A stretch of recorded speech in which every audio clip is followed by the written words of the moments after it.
video. Welcome to the show. Thanks for joining me. Thanks for having me. 100%. Shout out to Landon for setting this up, linking us up. Dude, for people that don't know you and your story, give us a spark notes. Who you are, where you coming from, what are you doing now? Yeah, so I'm actually a golfer. I played golf since I was 3 years old. Played it my whole life. It's basically consumed my entire living. And I was a good junior golfer. I went to D1 school.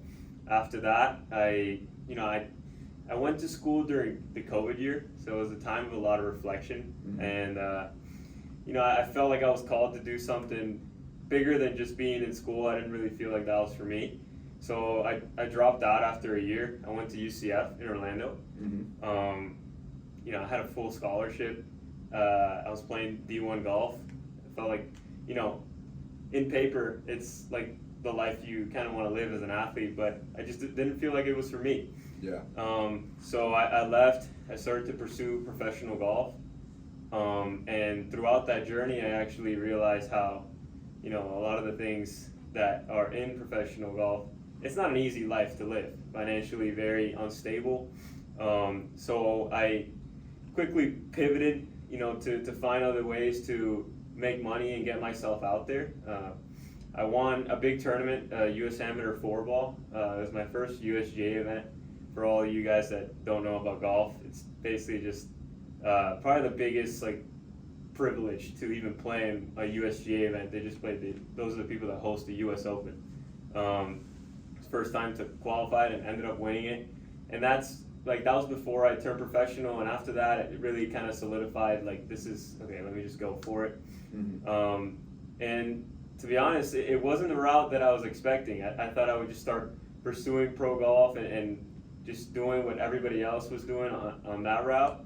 But just how life throws it sometimes. You meet a couple people, your perspective changes, and I got into social media, and now I'm the connected golfer on social media, just giving golf tips online, but ultimately with a greater vision of spreading my message of connection to the world through golf.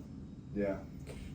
I'm curious about the fascination with this word connection and connected. I know we were talking about this a little bit before, but before we get there, bring me back. So you come up playing golf, 3 years old, and was that all you did? Because I grew up in a family that you couldn't grow up without playing golf. But I also hated it when I was a kid, because I was the kid that was I wanted to play soccer, hockey, lacrosse, literally anything else. And I went through seasons of loving golf and then just went back to hating it. Because the other sports I was playing, I love it now, but they were so much more active. So what was your relationship to the game early on, and what did that look like as you grew up and progressed in the sport? Yeah, so I basically grew up on a golf course. My house was literally on the course. Oh, wow. So my brother plays golf. My brother is 5 years younger, but I started playing tournaments and stuff and taking it more seriously when I was 7. But it still wasn't serious, I was 7. Yeah.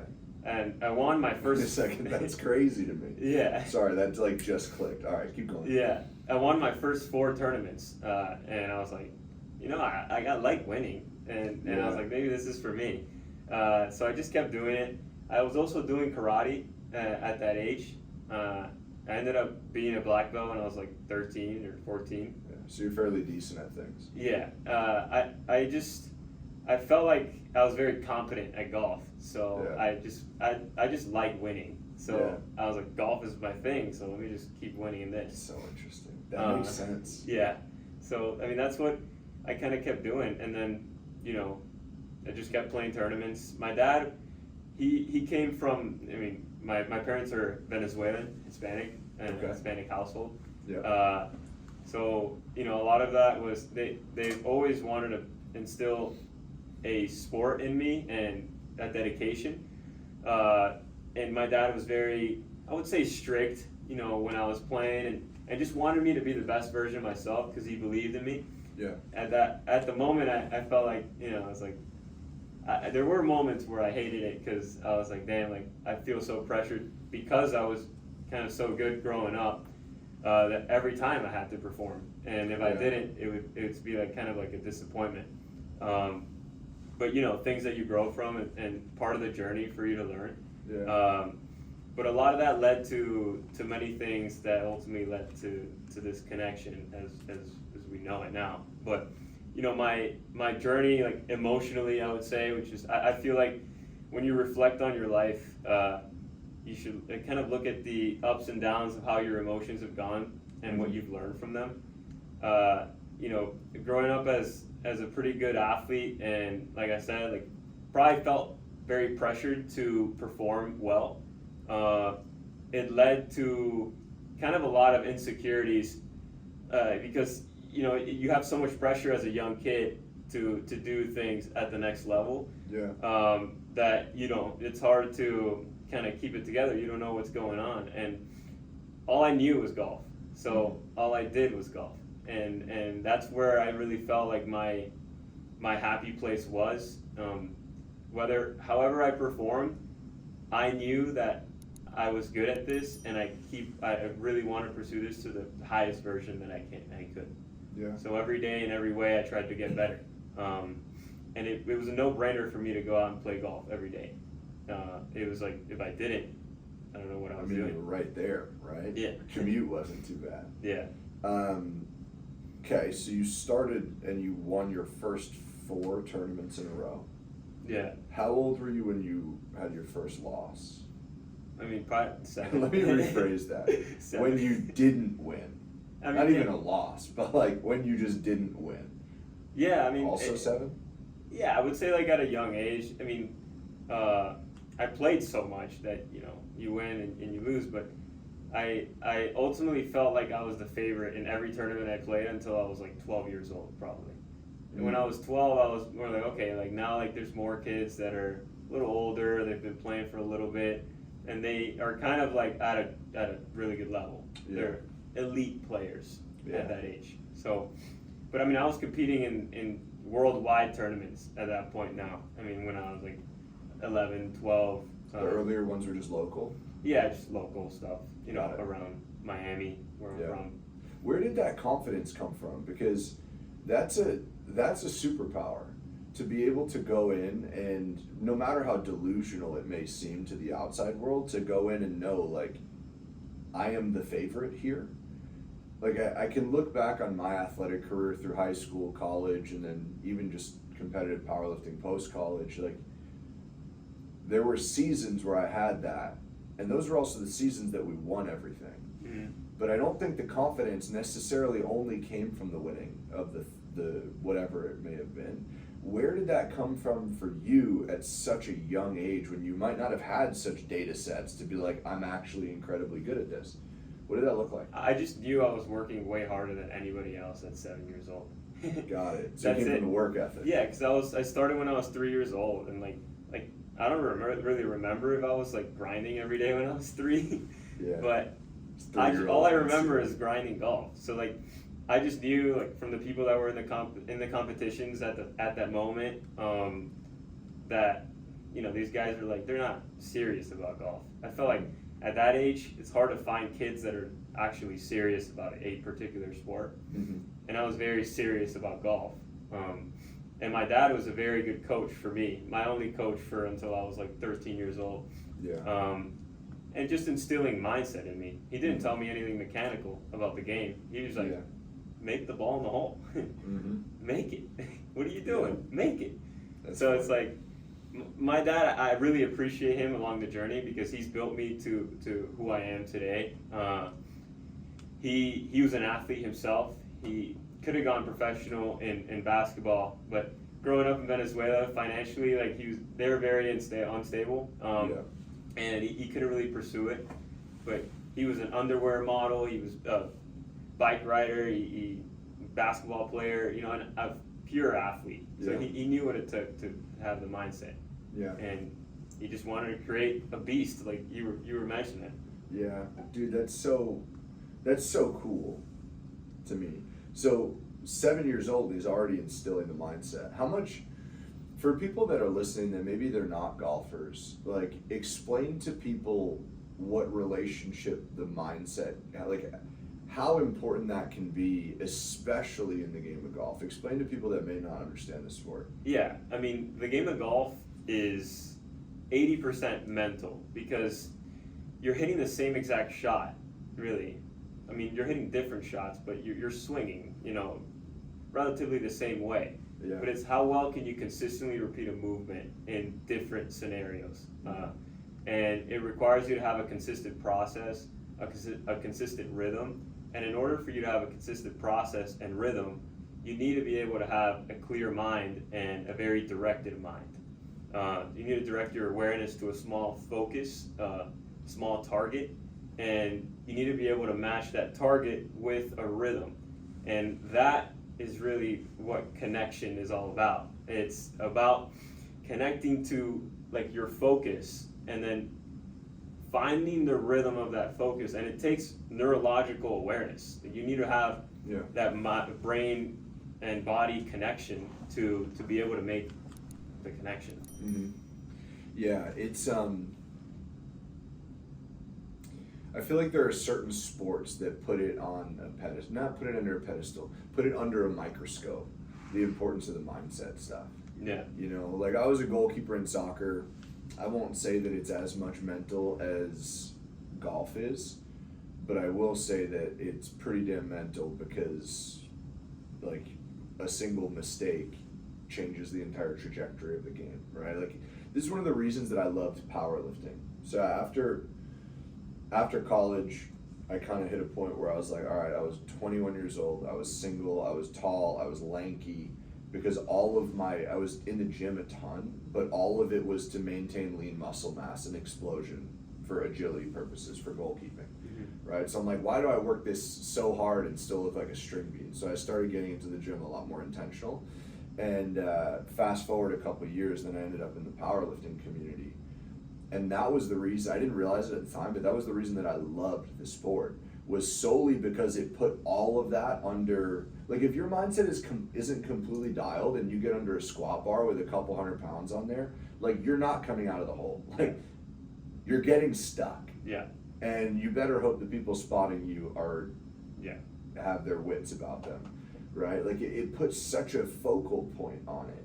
And I think that golf is one of those sports that makes it that much more important, which, I mean, I'm not going to steal your thunder because I want to ask you about your opinions about a lot of things, but like, dude, that's so much of life.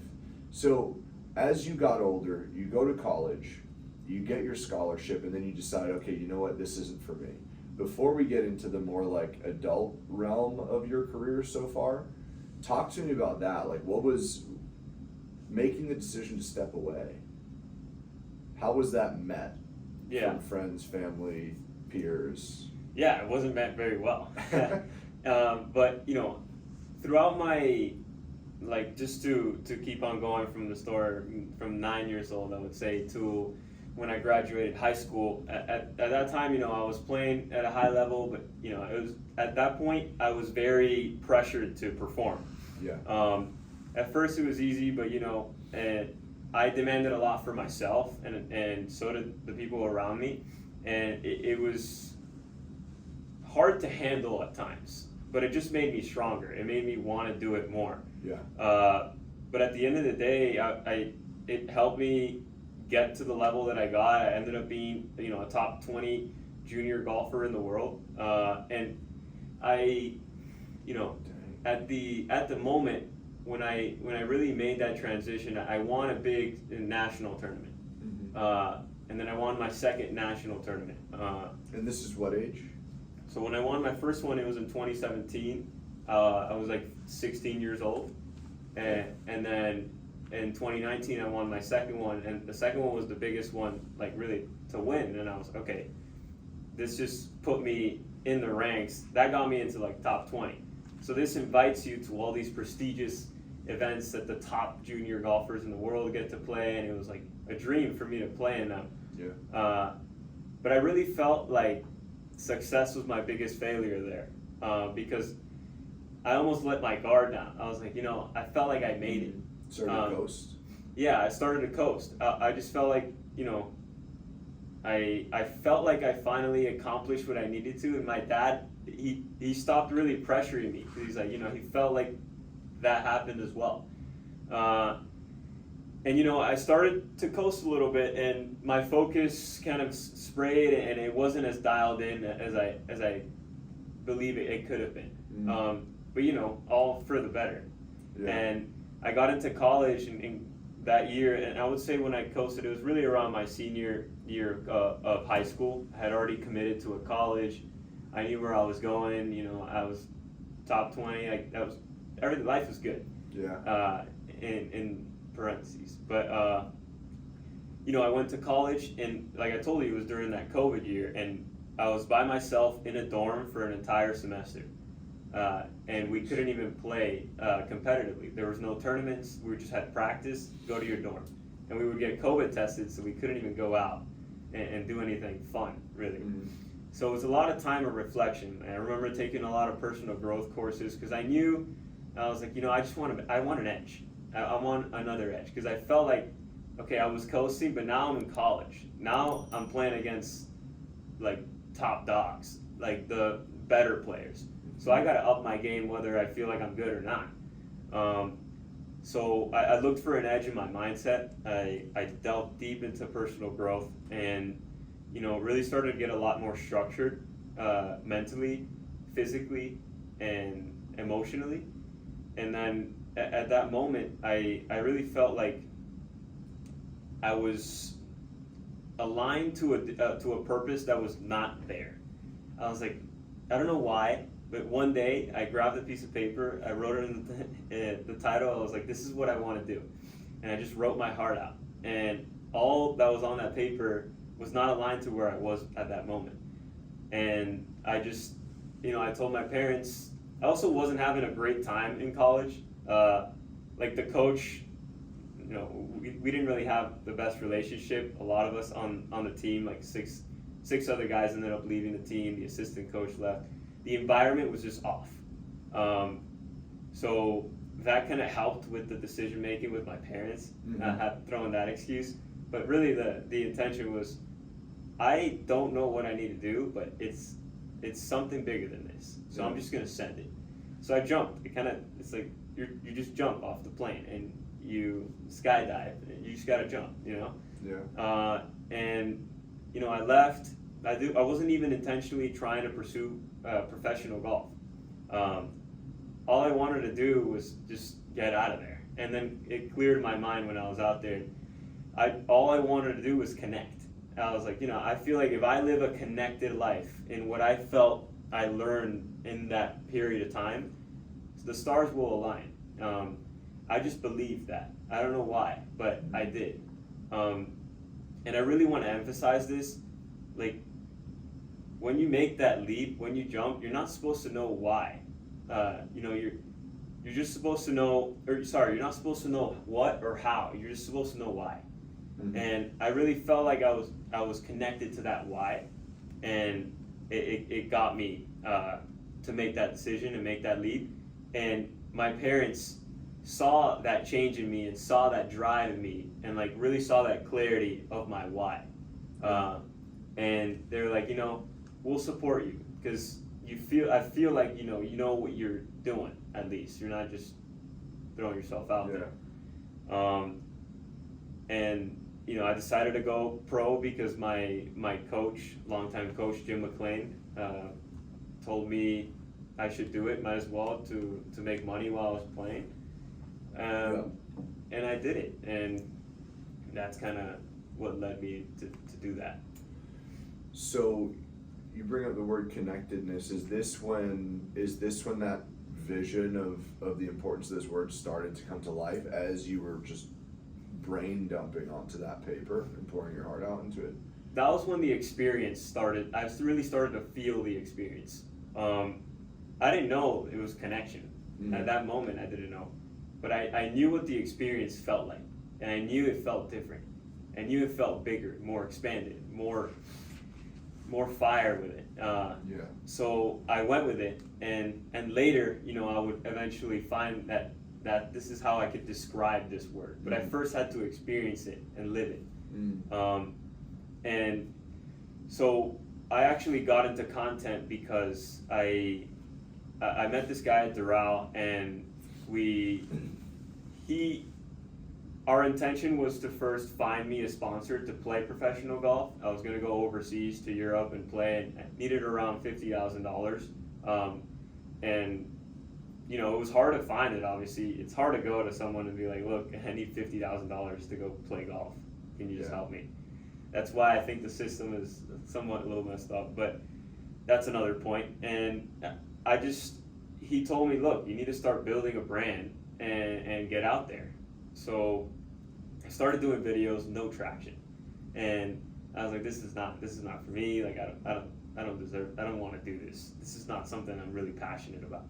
Yeah. So he actually ended up buying me followers, and we got to like 50,000 followers, and I felt like at the end of the day, like, this is what the whole thing was. I didn't really care about social media. I was like, if I can use this to just get a sponsor and fulfill my pro career, great. This is what I want to do. Yeah.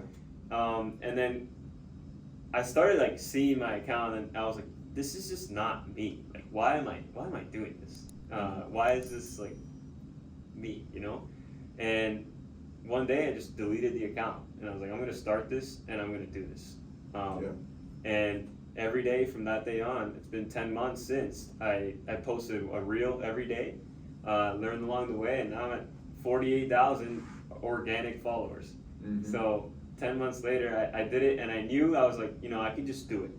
I just have to put my mind to it and commit to doing it, because I wasn't committed. I was like, I'm gonna half-ass this in a way. But now I was fully committed to doing it. I've been learning a ton along the way, and I've definitely sparked something new within me, because through social media, it's helped me express myself, express my message, and that's how I kind of got to that word of connection. But I needed to express it. I felt it, then I needed to express it, and that's how I found it. I got clarity of what it was. What did it mean for you back then? So like the feeling that you were chasing, like, what was your vision of what that looked like? Did you have any vision of what that looked like, or were you just like, I don't know what it is, I know that's how I want to feel, and I'm just gonna run until I find it? Yeah, to me it just felt extremely mindful. It started with mindfulness. I really delved deep into that concept and was like, what does that mean? How can I experience this? And I really practiced it through meditation and a lot.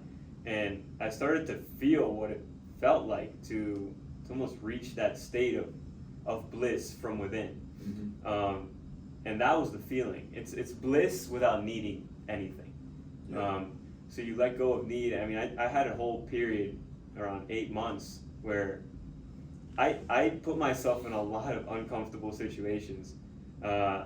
I remember just eating fruit for 8 months straight, literally not eating anything else, getting super skinny, just to like see how like deep I can go, because all you're doing in life is you're fighting cravings left and right. You're fighting thoughts, and it's like, how deep can you go without kind of like surrendering or delving into that craving, delving into that temptation. Mm-hmm. And just purely a thought experiment. Literally purely a thought experiment. I wanted to see how deep I can go, how expanded my comfort zone can get. So I put myself in uncomfortable situations. I would do, just establish a very strict morning routine that was at the beginning very difficult to do, but now a walk in the park. And it just goes to show how much more we're actually capable of, and where our comfort zones can expand to. Yeah, it's always interesting to me how the baseline gets created, and then that becomes too easy. But it didn't get easier; we just got better, and then we can increase the baseline. Like, this is so much of the work that we do with our clients. I don't think I've actually ever shared this on the show, but I believe that capacity is a fleeting concept. And what I mean by that is, the further you chase it, the further it runs away, and the more space you've opened up between what you thought you were capable of and what you were actually capable of, right? And then that becomes the new baseline, and then we keep chasing and we keep moving and moving and moving. Yeah. It's interesting that you found that. So first of all this is wild to me. Like, if you ever told 20-year-old I mean, you're what, 21 now, right? Yeah. If you ever told like 18-year-old Mike or 20-year-old Mike to meditate, he would have probably thrown an empty beer can at you. You know, that I didn't drink before 21. Let's get that really clear. Yeah. Just so that that's on record. But like, it was foreign to me. How did you get into this mindfulness and understand that obviously you knew the power of the mindset from coming up in the golf world at such a successful rate? But even then, you took it so much further than I'd imagine most people in that realm did. Why? How? Like, how did you come across this work? Because I knew what my strength was. I knew my strength has always been discipline, thanks to golf. Yeah. You know, through golf, you got to be out there every day. It's a sport that, you know, you miss a week and you're lost. Mm-hmm. You know, and I developed that discipline and that mindset. So I was like, you know, if I can give this a try, I know that eventually I can probably be disciplined enough to do it. But my mom had told me to meditate a lot, and I always was like, what are Sure you doing? enough, Like, yep. no. But I was very lost. But that moment, and you know, I had to have that moment during COVID at my dorm where I was just by myself.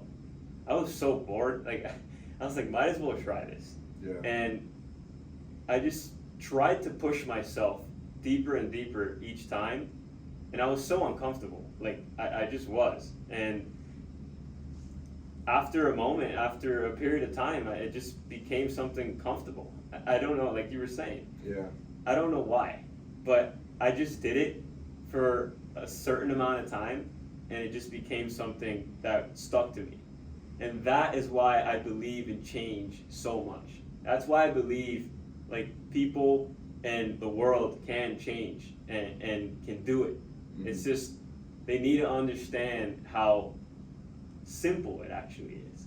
Yeah. Because your brain, the way, I studied the brain also a lot, you know, while I was doing this. And I was like, I want to understand, like, why do things happen inside of me like this? And Yeah. how can I really, like, start to master this thing within me? And really what changed me was habit building. Was after 66 days, your brain is neurologically hardwired for whatever you did for those 66 days, if you could just do it. Yeah. So I was like, okay, if I'm pretty disciplined, then all I have to do is push through 66 days, and at the end, I'll see if that's actually true. And I just did it, and it happened. Mm-hmm. So that's how I got into it, and really the reason I first got into it was because I was very driven to have an edge. And I knew, for some reason, that I knew my edge was going to be my mind on the golf course. And from my mom telling me to meditate a lot, and I just would blow her off, I was like, maybe I should just give this a try and see where it goes. Mm-hmm. And it was really driven from that drive Yeah. to be better. Yeah, I still can't wrap my head around meditating when I'm younger. You know, I really got into the personal development world in my early 20s, probably like 22, 23. And even then, meditation was fairly volatile for a long time. But I was the type of person very much like yourself. Like, for me, it was just like big data shows trends. And I see the Ray Dalios of the world talking about transcendental meditation since like the 70s. And if they have what I want, then I shouldn't be ignorant to think that it just won't work for me. Like, that's not what the science tells me, you know? And it took a little while for that to really like permeate through and really embrace that. But it's so true. Big data shows trends. All of these people are talking about these things in their own way, right? Not necessarily sitting there like this, but like for some people, it's like whatever will get them into that state, you know? It's so interesting. So talk to me about, before we start to wrap up, talk to me about this connectedness. Like, what does this mean for you, for your brand? what's the mission right now? Obviously, you're playing professionally. Where do you want to take all of this? The brand is going really well. Talk to me about these pieces. Yeah, so for me, staying connected on the golf course is where I start. That's what my expertise is, and that's where I feel the most comfortable getting things started. So I'm giving away golf tips online on where I feel like, staying connected in your golf swing can improve you. And it seems to be adding a lot of value to people right away, and I've been able to gather a community of people. But I feel like now that this is starting to pick up traction, it's time to really express the message for what it really is, which is the mindset. It's high performance. Yeah. At the end of the day, I'm going to be completely honest, I'm pissed off at people. Like, people piss me off at their incompetence sometimes, because it's like, it's not that hard. You know what you need to do, you just don't do it. And that's the name of the game. Yeah. So if I can so I'm developing an online course right now. It's about to launch soon, and it's called the Connection Formula. And this formula basically goes through the entire process that I went through on how to find that connection, harness the connection, ignite the connection, and then express it and expand it. Mm-hmm. and be able to really gather a community and do it. And at the end of this course, you find what your true purpose is based on your passions and your visions of who your highest self is. Every day, there's no reason why you shouldn't want to be the best version of yourself. The only reasons are the ones you entertain. And the reason you entertain them is because you're completely disconnected and you're just very reactive. Yeah. So the first step is to slow down, connect, and respond to life, and respond mindfully. To me, I correlate a lot with golf. When I'm on the golf course, I have to be able to respond to situations instead of react, because when you react, you get emotionally engaged, and when you get emotionally engaged, you create adrenaline in your body, which just stimulates the cells of the blood in your body and gets you out of rhythm. Mm-hmm. And it becomes a trickle effect, and yeah. You go from a bad day to a bad week to a bad month to a bad year, and it's what's going on? Mm-hmm. And you're in this constant mood. And the thing is, we all know, like I said, what we need to do to be better. Mm-hmm. You should be kind to this person instead of being rude. But sometimes you're rude because you're just reacting based on emotional patterns that you've lived and are stuck within you. Yep. But it should matter to you. You should care to be the best version of yourself. Mm-hmm. And that's what it comes down to. It comes down to, what do you care about? Because when you place your attention on the things that you care about, what you're passionate about doing, you start to just love life. And when you love life, you can respond to it with love. And that's what matters. And that's what connection is all about. It's about responding to life mindfully and with the right intentions. Your intentions are different than my intentions, and his intentions are different than our intentions.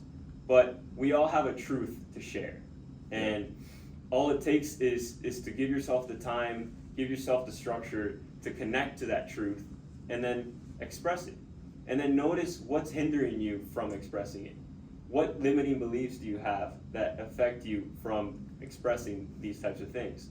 And that's how you learn. It's the journey of life. And I'm constantly learning. I don't know everything.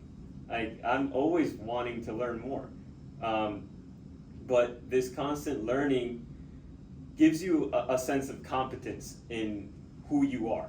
Yeah. And you can begin to develop that understanding that leads to self-mastery. And that to me is just why I live, to be a master of the craft of life. And life encompasses everything. You need to connect all the dots and learn how to really move mountains, because we're all capable of doing it. It's just a matter of how limited you are and how limitless you can become.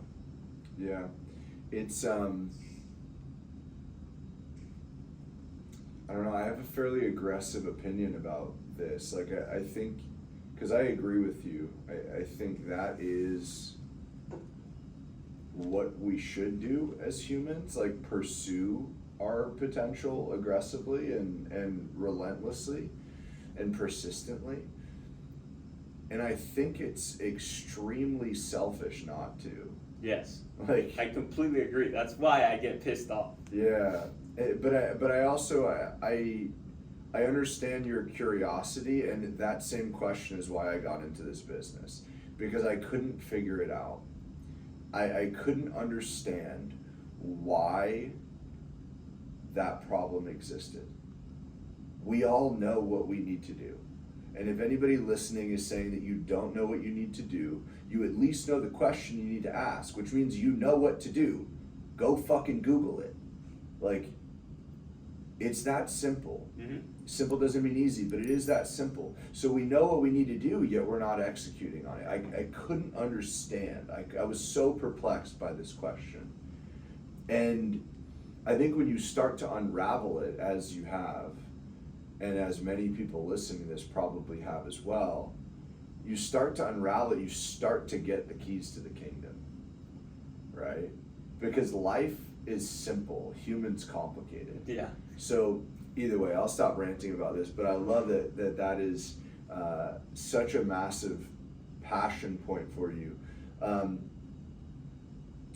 Actually, before I ask you the last question, because I want to give you a platform to plug so people can find you, and also ask you the final question that you're not prepared for, which I'm excited to pepper you with. I love parallels between business and athletics. I think business, fitness, athletics are some of the most interesting parallels to me. Maybe I'm biased because those are the worlds that I live in, but what are some of the, I mean, obviously we talked about the mindset thing, so don't give me a boring answer like the stuff we've already talked about. Yeah. What are some of the coolest lessons that you think the game of golf has taught you that are incredibly valuable as you're moving into this business side of it, brand building, launching courses, getting sponsorships, playing professionally? What do you think some of those most interesting lessons have been? Yeah, I mean, with golf, I mean, I always go back to my values: grit, gratitude, and generosity. And that's kind of what's built me as a golfer, because shit's hard, man. You gotta be gritty. You gotta go out there and push through it. It's not easy, and it's never gonna be easy, and it's never supposed to be easy. Yeah. So that's the same mindset I've taken into business, because it's something that it's new to me now. I'm just getting new to it. I'm learning sales. I'm learning these connections. I'm playing with a lot more, different styles of golfers. Instead of just going for the good golfers, I'm going for maybe not the best golfers, but us great average connections. golfers, they're fun. Yeah, great connections. Exactly. And I'm learning how to ask the right questions. But from golf, I had to learn how to ask the right questions for myself to find those conclusions. And at the end of the day, like what I've learned is it's all about the questions that you ask. And in business, if you can get, let's just say in relationships, because at the end of the day, like your network is your net worth. Yeah.